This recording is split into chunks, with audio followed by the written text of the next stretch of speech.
Tiempo especial de preparación de Semana Santa. Dice la palabra de Dios, Mateo 21, del 1 al 11, vamos a leer. Dice, mientras Jesús y los discípulos se acercaban a Jerusalén, estoy leyendo de la Nueva Traducción Viviente, llegaron a la ciudad de Betfagé, que está cerquita de Jerusalén, en el Monte de los Olivos. Jesús mandó a 2 de ellos que se adelantaran. Vayan a la aldea que está allí, les dijo. En cuanto entren, verán una burra atada junto con su cría.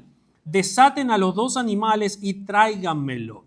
Si alguien les pregunta qué están haciendo, simplemente digan, el Señor los necesita. Entonces les permitirán llevárselos de inmediato. Eso ocurrió para que se cumpliera la profecía que está en Zacarías capítulo 9, verso 9, después lo vamos a leer, que decía, dile a la gente de Jerusalén, mira, tu rey viene hacia ti, es humilde y llega montado en un burro, montado en la cría de una burra. Los 2 discípulos hicieron tal como Jesús les había ordenado. Llevaron la burra y su cría, pusieron sus prendas sobre la cría y Jesús se sentó allí.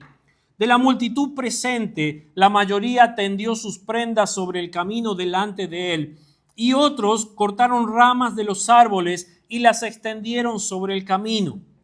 Jesús estaba en el centro de la procesión y toda la gente gritaba, alaben a Dios por el Hijo de David, bendiciones al que viene en el nombre del Señor, alaben a Dios en el cielo más alto.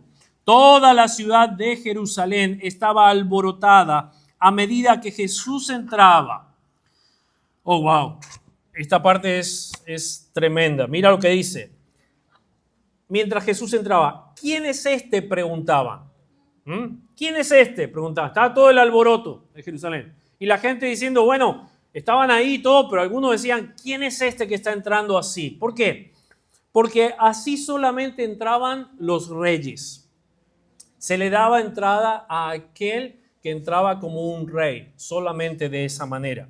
Ahora, me llamó muchísimo la atención la respuesta, porque dice, y las multitudes contestaban, es Jesús, el profeta de Nazaret de Galilea. ¿Cómo fue recibido Jesús en Jerusalén? Dime, ¿cómo fue recibido? ¿Con algarabía, como un rey, con gritos de alegría, con cánticos? Fue recibido como un rey. Pero a la hora de identificar al rey no dijeron, es el rey o es nuestro rey. ¿Sí? Dijeron, es un profeta. ¿Sí? Así que estaban ahí, pero no reconocían quién era el que estaba entrando.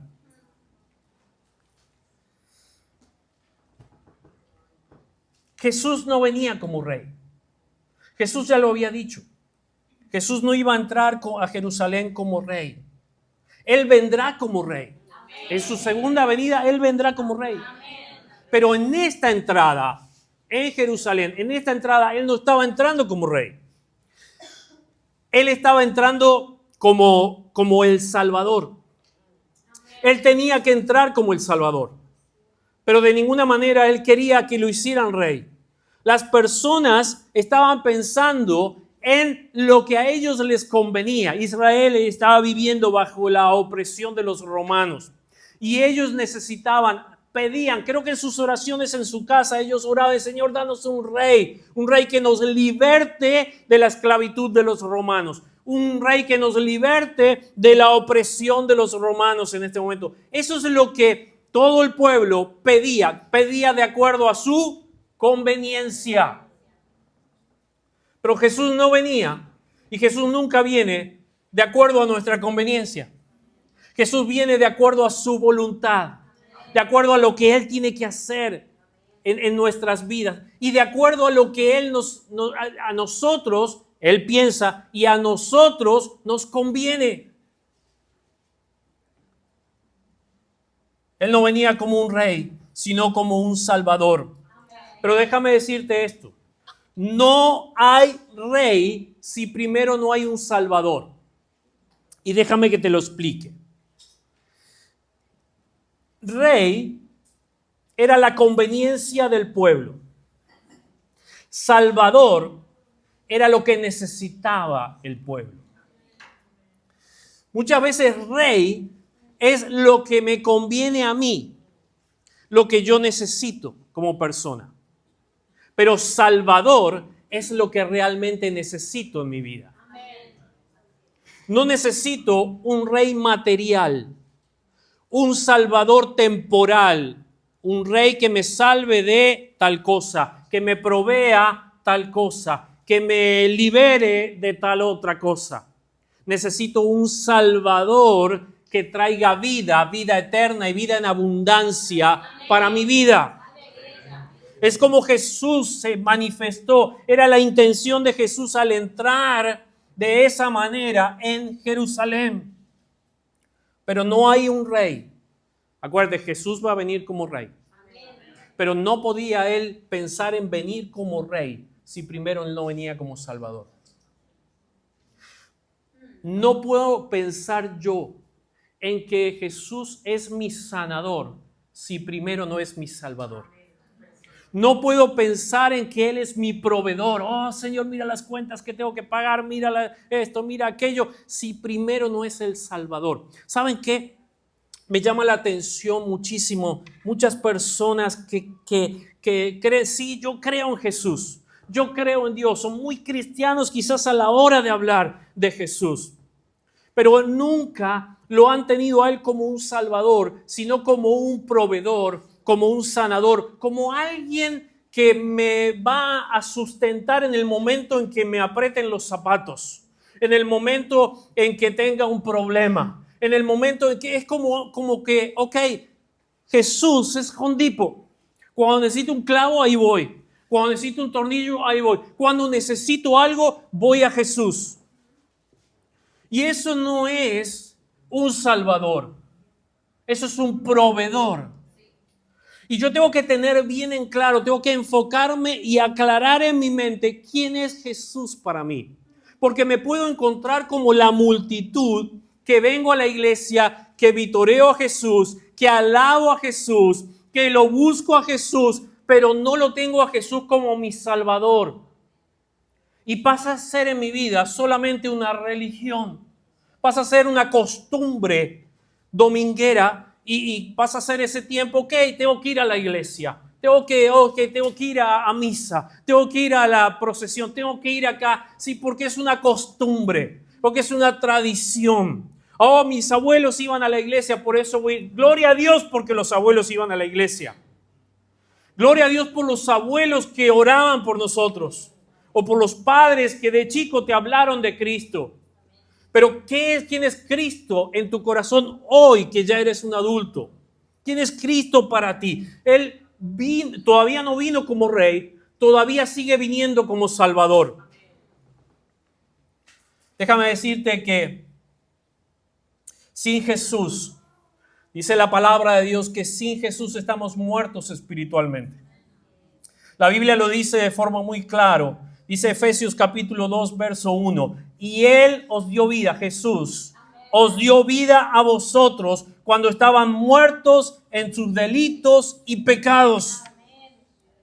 Jesús es el único que puede darnos vida.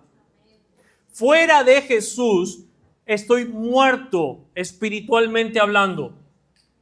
Puedo estar vivo físicamente, pero espiritualmente mi espíritu, sin Jesús, todo espíritu de toda persona sin Jesús está muerta espiritualmente. Por eso los ves buscando en distintas formas o vicios o ideologías o santos o imágenes, buscando o en el dinero, en el placer, buscando la felicidad, buscando la paz que nunca encuentran, porque solo en Jesucristo puedes encontrar paz.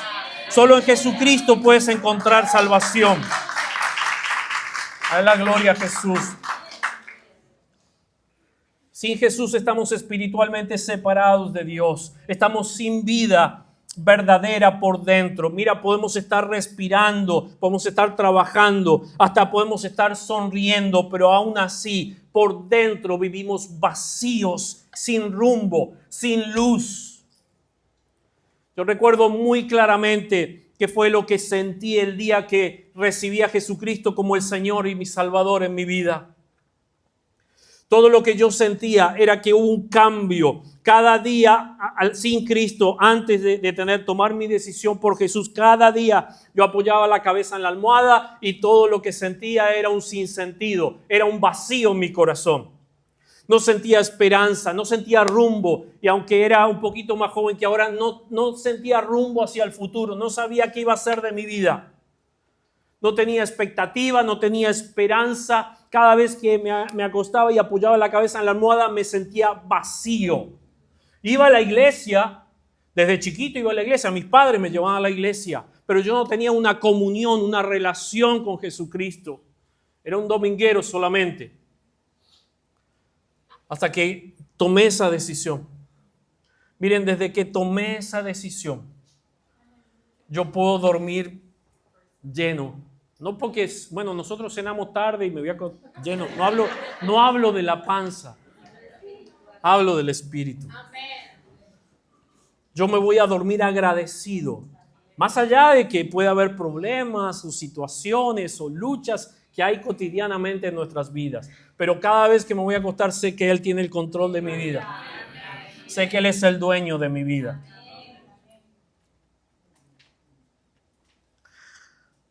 Jesús vino para darnos vida.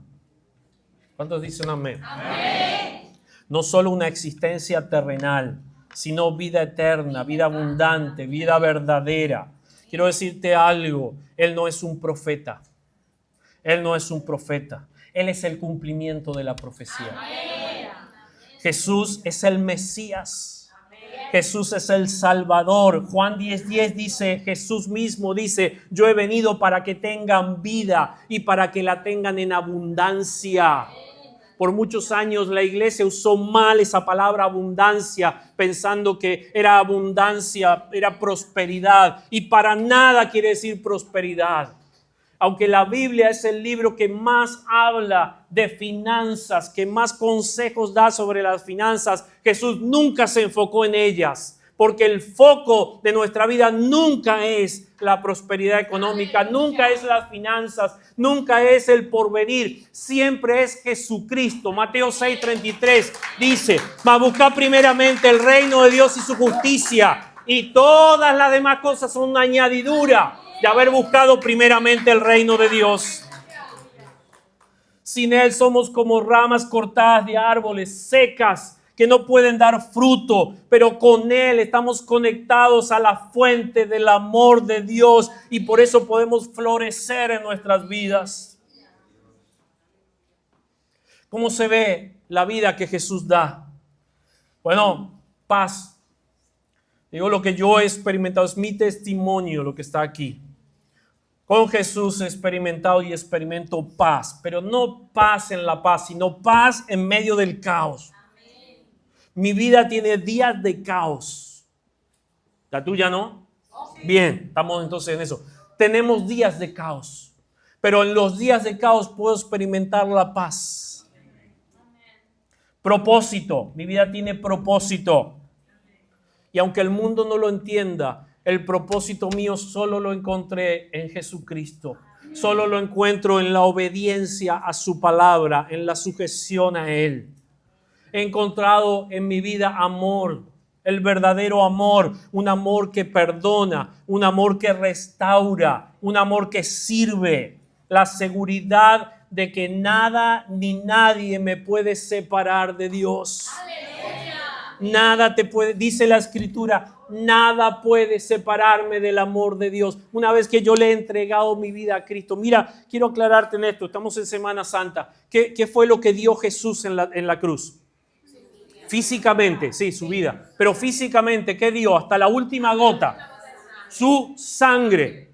¿Sí? Y su sangre a mí me da seguridad. Porque eso es lo que selló. El pacto de salvación en mi vida fue sellado con su sangre. Mi sangre hubiera sido inútil en ese pacto, pero la sangre de Él cubrió su parte del pacto y mi parte del pacto. ¿Sabes cómo se llama eso? Gracia. Mi sangre jamás hubiera podido estar al lado de la sangre de Jesús en un pacto. Jamás. No, mi sangre jamás hubiera sido y nunca va a ser merecedora de estar al lado de la sangre de Jesús. Jamás puedo ponerla. Es como querer poner mi firma al lado de la firma de Dios. Es una risa. Es ridículo. Es la firma de Dios. Es la sangre de Cristo. Por eso es que Él selló ese pacto. Con el momento en que tú le entregas tu corazón a Jesucristo, la sangre de Cristo se activa en tu vida y Él sella el pacto de salvación hacia ti. Y dice la Escritura, y nada te puede separar del amor de Dios. Mira, lo describe el apóstol Pablo. Ni tribulación, ni angustia, ni muerte, ni desnudez, ni hambre, ni filo de espada, nada, ni los ángeles, ni lo porvenir, ni lo pasado, ni los demonios, ni el mismo diablo, nada te puede separar del amor de Dios que es en Cristo Jesús. Nada. Así que sin Jesús estamos como muertos. Y con Jesús vivos. El Salvador vino, pero como Salvador, Jesucristo. ¿Sabes? Hay una profecía en el Antiguo Testamento que habla de esto. Zacarías capítulo 9, verso 9, no lo pongas todavía. Fue escrito, escucha, el libro de Zacarías fue escrito más de 500 años antes de Cristo. Y su cumplimiento es claro y poderoso en la entrada triunfal de Jesús a Jerusalén. No vino como un rey humano. Dice la Escritura en la profecía que Él iba a venir humilde, justo y trayendo salvación. Jesús entró montado en un burro, en un pollino, en un asno, como quieras, como Zacarías dijo. Pero aún, escucha esto, más allá de la entrada, porque esto no se trata del burro. ¿Sí? El que piensa eso realmente es lo que piensa. No lo dije, lo dijo Julia.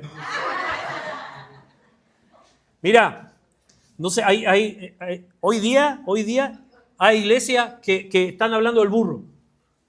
Pero no es el burro, no se trata del burro para nada. ¿Sí? Porque no era la intención que el burro mostrara algo. ¿Sí? La intención era que el Salvador se viera en esa actitud, como dije antes, humilde, justo. Pero más allá de entrar en ese burro, Jesús entró en nuestra historia. Él entró en mi historia. Hubo un día de entrada triunfal en mi corazón, donde Jesús entró a mi vida. Y Él entró en mi historia, naciendo. Él entró en la historia del mundo, naciendo como uno más de nosotros, como una persona, como una humanidad. Jesús entró en mis heridas. Jesús entró en mis heridas y sanó mi corazón roto. Él entra, ese día de la entrada era simbólica. Él estaba mostrando cómo Él puede entrar en nuestras vidas. Él entra en nuestras heridas, sanando nuestros corazones. Él entró en la cruz cargando el pecado del mundo.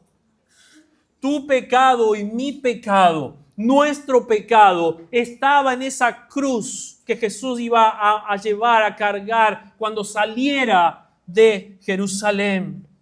Jesús entró en la tumba para luego al tercer día salir victorioso de ello. El Salvador vino, pero quiero decirte algo mucho más importante que eso. El Salvador viene. Amén. El Salvador está aquí. El Salvador viene por ti y por mí cada día. Hay personas que dicen, bueno, es que yo intenté acercarme a Dios, yo le entregué mi corazón, pero en esa semana, no sé, fui tentado y pequé y desobedecí a Dios y me he sentido sucio y no me puedo acercar a Dios de esa manera. Quiero decirte que cuando digo que Jesús viene todos los días sobre nuestras vidas. Y a Él no le importa el estado en el que nos encuentra. Lo importante para Jesús no es el estado en el que Jesús te puede encontrar. Lo importante es el estado en el que Jesús te puede transformar. En el que Él te puede cambiar. ¿Sabes? En el momento en que tú te sientes apartado o alejado de Dios, lo único que tienes que hacer es volver tu corazón a Jesús. Decirle, Señor, perdóname porque te he fallado. Perdona mis pecados, Señor. Dice la palabra de Dios que Él es fiel y justo para perdonar tus pecados. Eso se llama la gracia de Dios. ¿Lo merezco? No, pero Él quiere. Aleluya. Para eso Él murió en la cruz, para perdonar nuestros pecados. Y no solamente hablo de los pecados del día de la salvación, del día en que le entregué mi corazón a Jesús. Hablo de los pecados. La sangre de Jesús es suficiente para perdonar cada uno de mis pecados. Ahora, tenemos que acercarnos a Dios mientras podamos, mientras haya tiempo. Yo no iba a hablar de esto, pero lo que pasó esta semana en Jet Set, en República Dominicana, es muy duro. Es muy difícil. Pero esto demuestra que en cualquier lugar, que en cualquier momento, el Señor puede llamarnos o puede terminarse nuestra vida. Es tan importante. Yo lo conté una vez en uno de mis viajes misioneros en Bolivia, en el norte, entre el norte de Argentina y Bolivia. Tuvimos que ir a una comunidad en la montaña que estaba muy alejada y había que caminar. Caminamos unas 10, 12 horas para llegar a ese lugar.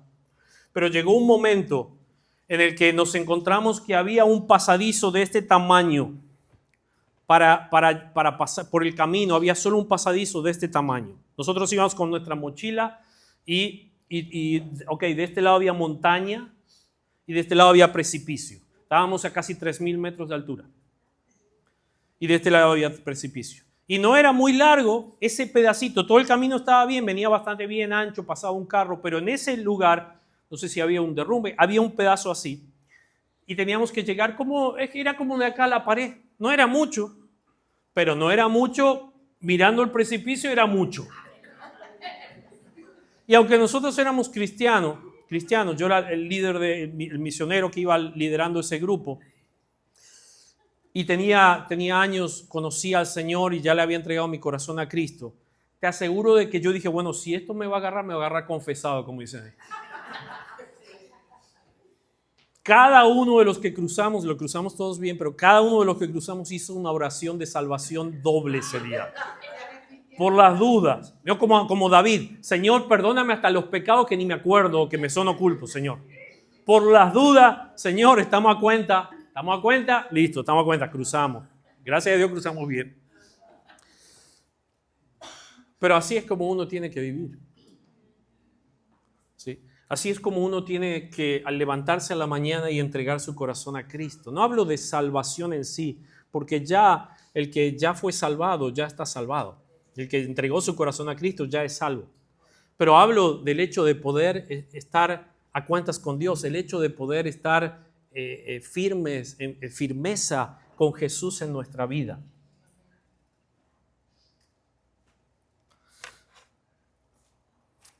Mira, Zacarías capítulo 9, el texto que te hablé de la promesa, lo tenemos ahí en la pantalla. Zacarías 9:9 dice, esta era la promesa, esta era la profecía. Alégrate mucho, hija de Sión. Grita de alegría, hija de Jerusalén.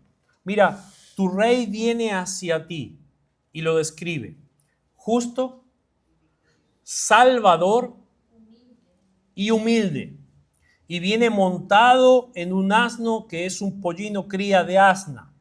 Pero hace una descripción el profeta Zacarías sobre el Salvador que habría de venir. Tu rey, lo describe, pero no está hablando de un rey físico, un rey material. Dice, viene hacia ti. Justo, salvador y humilde. Amén. Esta es una profecía mesiánica. Es decir, un anuncio anticipado sobre la venida del Mesías, del Rey prometido por Dios. Fíjate que cuando dice, alégrate mucho, hija de Sión, Es un llamado dirigido al pueblo de Dios, ¿sí? Sión o Jerusalén representan al pueblo. Amén. Pero el tono en el que dice esta profecía es un tono de celebración. Dice, mira, tu rey viene hacia ti. Es alguien especial, no es cualquier rey, es tu rey, el que ha sido prometido y viene hacia tu vida. Hay una promesa preciosa de Dios a Abraham. Cuando Dios le dice a Abraham, mira, Abraham, te voy a decir una cosa sobre la promesa que te he hecho de un hijo, pero te quiero decir más que un hijo. Estaba hablando de Isaac, más que de Isaac. En ti, Abraham, en ti, escúchame bien, Abraham, Abrahamcito querido, en ti serán benditas todas las familias de la tierra.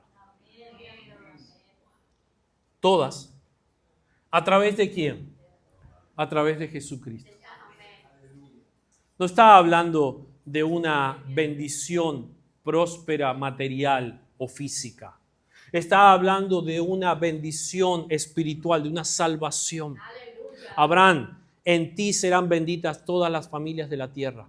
¿Sabes? Eso incluyó desde esa promesa hasta el mismo día de hoy del que acaba de nacer hace un segundo y del que vendrá después en las próximas generaciones. Esa promesa arrasa, viene de generación en generación. Te ha alcanzado a ti y esa misma promesa alcanzará a tus hijos y a los hijos de tus hijos y a los hijos de los hijos de tus hijos.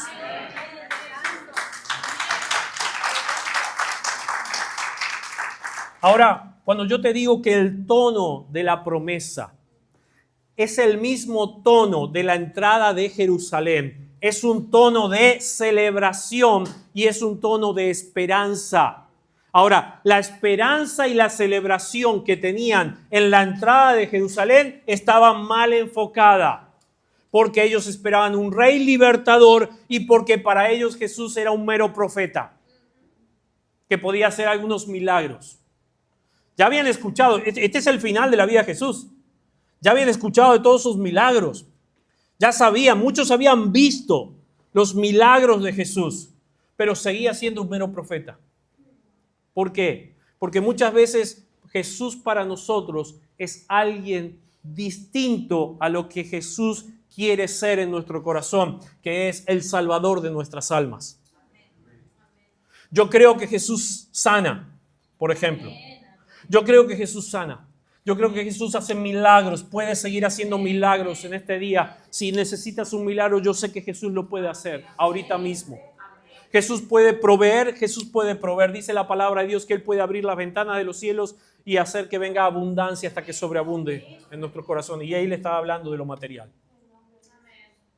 Pero ¿de qué te sirve tener un cuerpo sano y entrar al infierno? ¿De qué te sirve ser la persona más rica del mundo e irte al infierno? ¿De qué te sirve? A veces como padres creemos que dejarle a nuestros hijos una buena carrera, dejarles una herencia, dejarles una educación es suficiente. ¡No! Dejarles la salvación es suficiente. Dejarles a Cristo es suficiente. Todo lo demás puede ser una bendición, puede ser una añadidura, pero lo que más necesitamos dejarle a nuestras siguientes generaciones es la seguridad de la salvación, no una religión, no que, mire, hay padres que solamente dicen, pero él viene a la iglesia conmigo y, ¿sabes la cantidad de personas que han ido a la iglesia y hoy día están en el infierno? Porque la religión no te salva, porque el ser una buena persona no te salva. El hacer buenas obras de caridad no te salva. Solo la sangre de Jesús puede salvarte. Solo Jesús puede darte salvación. Y lo único que necesitas tenerlo, porque es gratis, es recibirlo en tu corazón y permitir que Él entre en tu vida, no como un profeta, no como un proveedor, no como un sanador, sino como tu Salvador. Este es el tiempo de lo que se necesita. Zacarías capítulo 9, verso 9, anunciaba la llegada del Mesías con gozo. Se trata de un rey, de un Salvador que trae justicia, que trae paz, que trae salvación.